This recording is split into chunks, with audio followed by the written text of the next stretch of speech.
ये संसार अपना है नहीं। संसार अपना, उत्तर, संसार अपना है नहीं पर अपना सा लगता है। सांप है नहीं पर सांप सा लगता है। संसार अपना है नहीं पर अपना सा लगता है। यही माया है, क्योंकि माया के कारण अपना लगता है। ये जो आप कह रहे हो ये बेटा मेरा, बेटी मेरी, परिवार मेरा, यही है माया। मीराबाई कहती है मेरे तो गिरधर गोपाल, दूसरों ना कोई। मतलब मीरा पर माया का कोई प्रभाव नहीं है, क्योंकि वो दूसरे को अपना मान ही नहीं रही है। आप दूसरे को अपना मान रहे हैं, मतलब आप पर माया का प्रभाव है। अच्छा, रस्सी और सांप, ये भ्रांति कब मिटेगी? जब हाथ में टॉर्च होगी। उसी तरह जब ज्ञान की टॉर्च होगी, कोई सदगुरु आपको, सच्चा गुरु आपको ज्ञान कराए, तब आपको पता लगेगा कि भाई ये सब माया है, संसार में रहना है, बाकी उलझना नहीं है। तब गुरु के ज्ञान से, ज्ञान ही वह टॉर्च है जिस ज्ञान से आपको यह समझ में आएगा कि क्या अपना है और क्या पराया है। अभी आप उसे भी अपना मान रहे हैं जो आपका नहीं है। ए भैया, क्या क्या नहीं है आपका? कुछ तो होगा आपका। कोई एक चीज बताओ जो आपकी हो।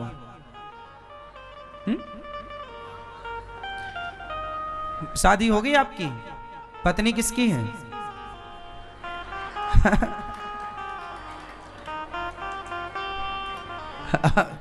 ऐसे कर रहे हो? हाँ।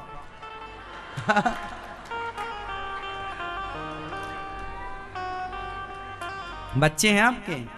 किसके हैं?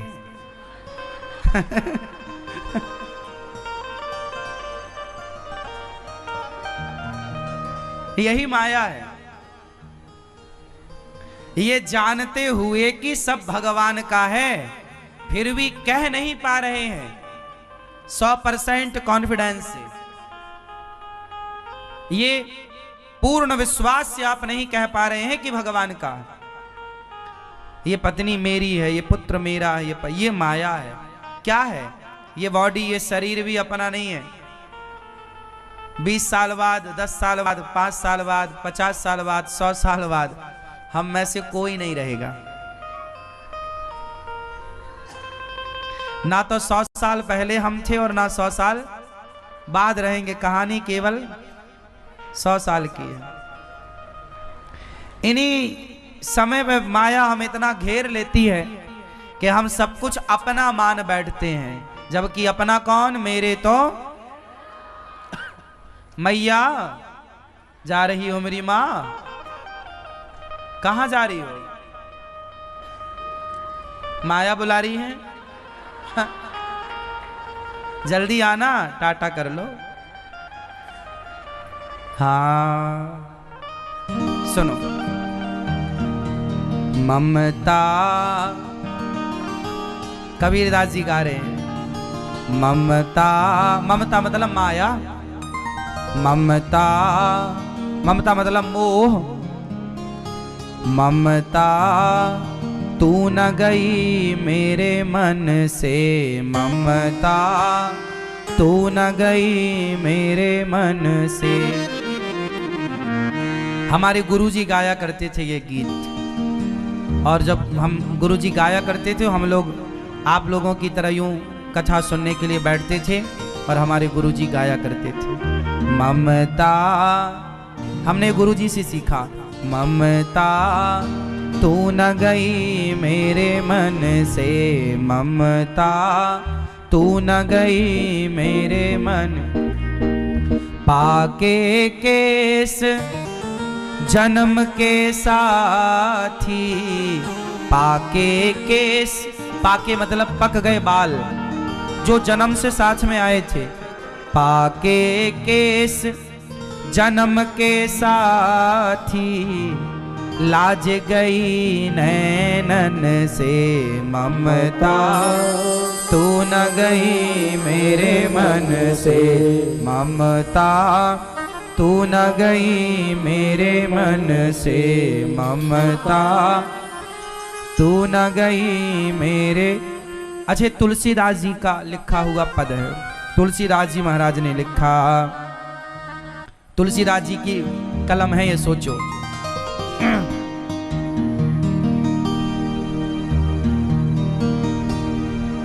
पाके केस जन्म के साथी, लाज गई नैनन ते ममता, तू न गई मेरे मन से। तन था के कर कंपन लागे, तन था के मतलब शरीर थक जाता है, जरे अब बुढ़ापा थक गया। तन था के कर, कर मतलब हाथ, कंपन शरीर हिलने लगता ना बुढ़ापे। तन था के कर कंपन लागे, ज्योति गई नैनन से ममता, तू न गई मेरे मन। मतलब आदमी बुढ़ापा आ जाए, हाथ वाथ कांपने लग जाए, फिर भी माया नहीं जाती। बूढ़ी बूढ़ी मैया हाथ पांव कांप रहे हैं, फिर भी मेरा पोता, मेरा बेटा, मेरी बेटी, मेरा परिवार। वो ये नहीं कहती कि मेरा तो गिरधर गोपाल ना, सब मेरा सब मेरा। बुढ़ापे में पता नहीं कब मर जाएगी, लेकिन अभी भी मन माया में। माया मीन्स परिवार, संसार। अब तो मन हटा लो, मेरी माँ बाल बाल सब पक गए हैं, तो बाल पक गए तो मैया ने मेहंदी से लाल कर लिया।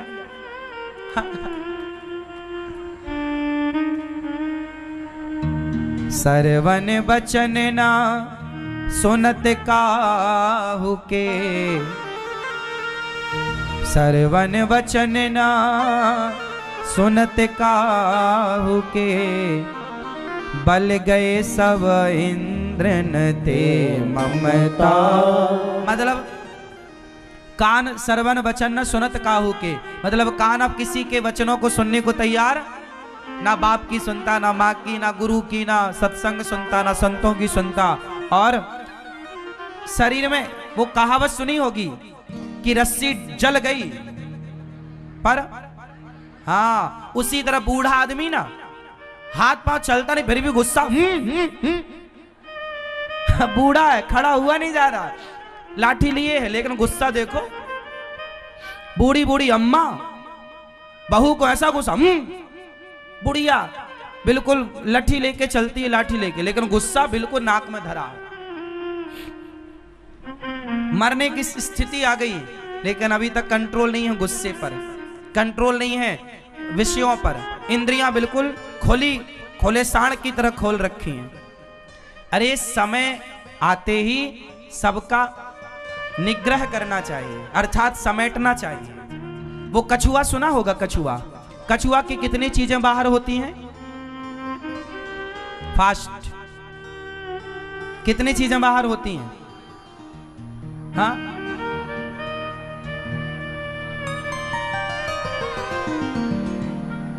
कितनी चीज बाहर होती है?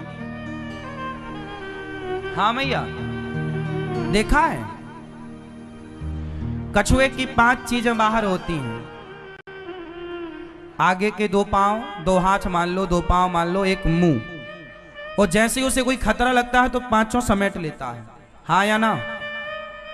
5 बाहर। अच्छा, बाहर किया है ना आपने, तो समेटना भी आपको ही पड़ेगा ना। अच्छा, समेटना सही है कि नहीं? शाम होते ही आदमी अपनी दुकान समेटने लगता है कि नहीं? बोलो हाँ, बोलो हाँ। तो आपका बुढ़ापा आ गया, मतलब शाम आ गई। समेटो अपने मन को, सबसे हटाओ, लगाओ भगवान में, समेटो, समेटो अपनी दुकान। बेटा बेटी बहुत फैला लिया, अब समेटो, सब मन हटाओ बेटी बेटा से और प्रभु में मन लग। शाम हो गई ना, शाम हो गई, अब शाम दुकान बंद करने का टाइम है, बंद करो अपनी, क्योंकि अब कल फिर नया सूरज आएगा फिर। इसलिए बुढ़ापा आ गया। 3 चरण होते हैं। लड़कपन, 3 अवस्थाएं हैं ना, लड़कपन, जवानी और बुढ़ापा। और सुबह दोपहर शाम, यहां भी 3, सुबह दोपहर शाम, यहां भी 3, लड़कपन जवानी। तो लड़कपन है सुबह, ये बच्चे हैं ना, यानी कि सुबह है, मस्त बिंदास जिंदगी जी रहे हैं, कोई टेंशन नहीं, सुबह है। जवानी आई मतलब दोपहर, गरम होती है जवानी, दोपहर में सूर्य भी गरम। और शाम आ गई, मतलब लोग नहीं बोलते ढलती जवानी, ढलता बुढ़ापा, ढलता सूरज। शाम को सूरज ढल जाता है, तो आपका बुढ़ापा नहीं आया, आपके जीवन की शाम आ गई, और शाम आ गई तो समेट लो सब दुकान पूरी समेटो, सब मन प्रभु में लगाओ। अब सबसे मन टूटे दर्शन टूटे दसन बचन नहीं आवत, टूटे दसन बचन नहीं आवत, शोभा गई मुखन ते ममता, तू न गई मेरे मन से। टूटे दसन मतलब बुढ़ापे